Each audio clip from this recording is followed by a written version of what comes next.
अस्सलाम वालेकुम। कैसे हैं सब? ठीक ठाक हैं? खैरियत से हैं जी? तो हम किस क्लास में हैं भाई? उर्दू की क्लास में। बिल्कुल सही। और आज उर्दू की क्लास में हमें क्या काम करना है? आप इंतज़ार में होंगे ना कि आज कब आज की क्लास शुरू हो, हम अपना ख़त मुकम्मल करें। बिल्कुल सही, हम एक ख़त लिख रहे थे, ठीक है ना। और उस ख़त को लिखने के लिए हमने सबसे पहले खाका बनाया था, जिसमें हमने बहुत सारी मालूमात, बहुत सारे अल्फाज इकट्ठे किए थे। फिर हमने क्या किया, उन अल्फाज की मदद से हमने बहुत से जुमले भी बना लिए थे। तो आज हम उन्हीं जुमलों को तरतीब देके अपने ख़त को मुकम्मल कर लेंगे। कितना मज़ा आएगा जब आप बताएंगे अपने घर में अपने मम्मा को, अपने बहन भाइयों को कि आपने ख़ुद से ख़त लिखा है। ठीक है, तो चलें आज हम इस ख़त को मुकम्मल करेंगे। अच्छा, ख़त मुकम्मल करने के लिए आपको पता है क्या करना है?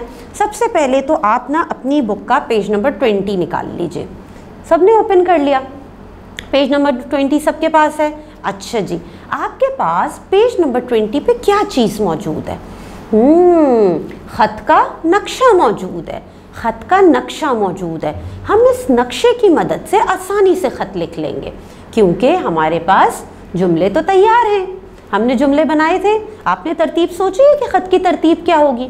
चलें, आप अपनी तरतीब के हिसाब से मेरे साथ मिला के एक ख़त बनाइएगा, ठीक है ना। अच्छा जी, अब ये नक्शा मौजूद है। हर चीज़ को लिखने का एक तरीका होता है, यानी ख़त लिखने का भी एक तरीका मौजूद है, एक तरतीब मौजूद है। तो इस नक्शे की मदद से हम बआसानी वो ख़त लिख लेंगे। अब ख़त किस तरह लिखा जाता है? यहाँ देखिए, इस नक्शे में सबसे पहले है मौसूल करने वाले का पता। मौसूल करने वाले का पता। मौसूल करने वाले का पता क्या होगा भाई? किसको कौन है जिसके नाम ख़त लिखा गया था? ज़्यादा खाना खाने वाले अफराद, है ना। ऐसे अफराद के लिए हमने ख़त लिखा था, वो लोग जो ज़्यादा खाना खाते। तो हम यहाँ पे मौसूल करने वाले का पता हम क्या लिखें? हम लिख दें ऐसे अफराद जो ज़्यादा खाना खाते हैं, ठीक है। ज़्यादा खाना खाने वाले अफराद, ये भी हम यहाँ लिख सकते हैं।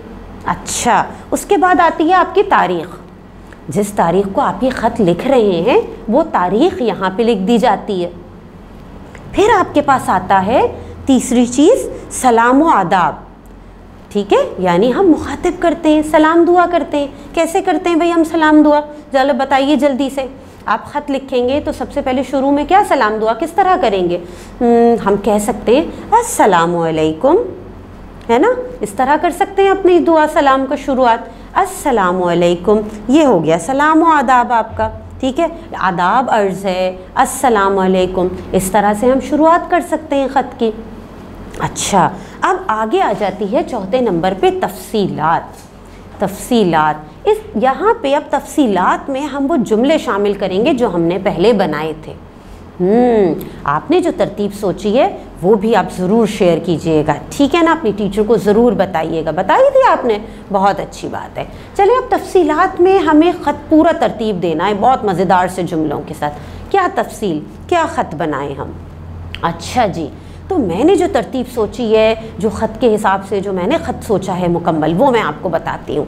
मैंने ये सोचा कि मैं इस तरह से तफसील शुरू करूँ कि भाई मैदा ख़त लिख रहा है, ठीक है ना, उन अफराद के नाम जो ज़्यादा खाना खाते हैं। तो तफसील में मैंने ये लिखा कि क्या हाल है? मेरा तो हाल बहुत बुरा है, ठीक है। कौन कह रहा है? ये मैदा कह रहा है, ठीक। क्या हाल है? मेरा तो हाल बहुत बुरा है। आपकी वजह से हर वक्त हाजमे का मसला रहता है।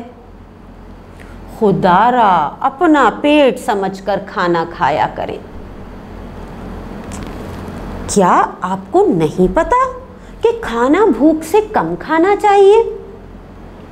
पेट भरकर खाना सेहत के लिए नुकसानदेह है। एक तो तेज मिर्च मसालों से हर वक्त मैं जलन में मुब्तला रहता हूँ। मुझ पर रहम करें, तेज तेज बग़ैर चबाए ना खाया करें। मैं आपके ही जिस्म का तो एक हिस्सा हूँ, मेरा ख्याल किया करें। उम्मीद है इस ख़त को पढ़ने के बाद आप मेरा ख्याल ज़रूर करेंगे, कम खाएंगे, क्योंकि ज़्यादा खाना सेहत की अलामत नहीं है। और याद रखें, क्या बात, एक अहम बात, कि मैदा दुरुस्त तो इंसान तंदुरुस्त। फिर आखिर में हम लिख दें खुदा हाफिज़। ठीक है, ये हो गई तफसील।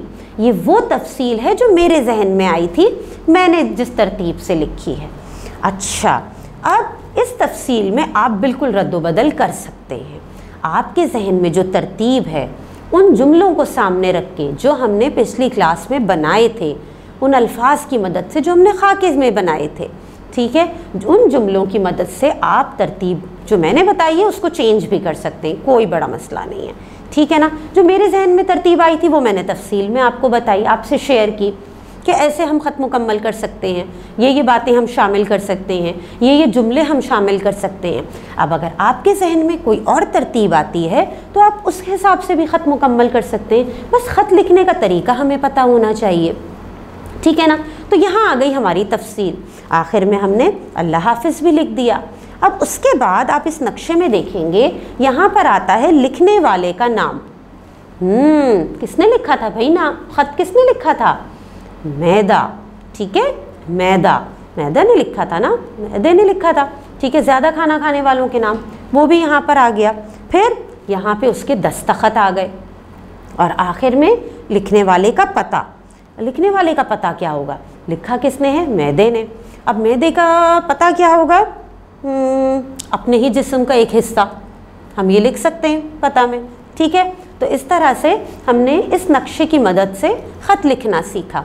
कोई मुश्किल नहीं है, मुश्किल तो नहीं है ना। अब आप इसी नक्शे के हिसाब से अपनी कॉपी में इस ख़त को उतारेंगे।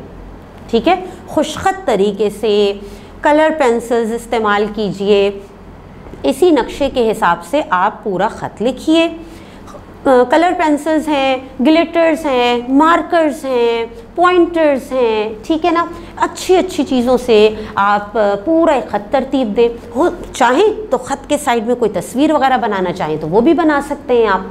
और इस तरह से इस नक्शे की मदद से पूरा ख़त अपनी कॉपी में तरतीब देंगे। ठीक है, जिसमें सबसे ऊपर मौसूल करने वाले का पता नक्शे के हिसाब से, फिर तारीख़, फिर सलाम व आदाब, फिर तफसील ख़त की, उसके बाद लिखने वाले का नाम, फिर दस्तखत और सबसे आखिर में आपके पास लिखने वाले का पता आ जाता है।